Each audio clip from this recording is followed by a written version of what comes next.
Hello সবাইকে, কেমন আছো সকলে? আশা করি অনেক অনেক ভালো আছো। ইতিমধ্যেই তো তোমরা দেখেছো আমরা কালকে পাখি বুড়িকে নিয়ে গেছিলাম কৃষ্ণনগর ঢাকেশ্বরীতে পয়লা বৈশাখের শপিং করতে। পাখি বুড়ির জন্য, পাখি বুড়িদের বাড়ির জন্য আর পাখি বুড়ির দিদুনের জন্য আমাদের পয়লা বৈশাখের শপিং মোটামুটিভাবে কমপ্লিট। আজ আমি নবদ্বীপে যাচ্ছি কিছু ব্যক্তিগত নিজের কাজে, আর পয়লা বৈশাখের টুকটাক যদি কিছু কিনে উঠতে পারি আজকে দেখি চেষ্টা করব।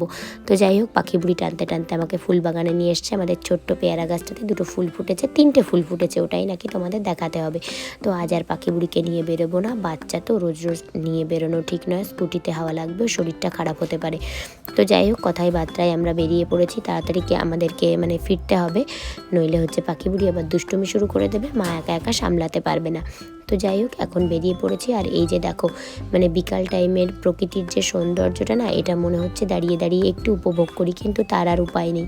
তো যাই হোক, আমরা নবদ্বীপে পৌঁছেই সোজা কিন্তু চলে এসেছিলাম আমি যে দোকান থেকে চুড়িদার পিসগুলো কিনি সেই দোকানে। তো যাই হোক, ব্যাড লাক, দোকানে দাদা বললেন যে আজকে তুমি যে পিসগুলো নাও আর কি, ওগুলো নতুন এসেছে মালপত্র, ওগুলো আর কি এখনও খোলা হয়নি, আমাকে নাকি আবার নেক্সট দিন আসতে হবে। তো যাই হোক, তাই করব। কিন্তু দুটো নিয়েছি, কোনটা কোনটা নিলাম তোমাদেরকে আমি পরে কোনো ভিডিওতে দেখাবো। আর এই যে বাপির জন্য পাঞ্জাবির যে ওপরের পোর্শনটা, ওটাই আর কি নিলাম। শপিং সেরে কাজ সেরে মোটামুটিভাবে এখন এই যে খেয়ে নিচ্ছি একটু পকোড়া আর গরম গরম লিকার চা, খেয়ে সোজা চলে যাব বাড়ি, কাজ আমাদের কমপ্লিট। তো যাই হোক, চলো দেখা হচ্ছে পরবর্তী কোনো ভিডিওতে।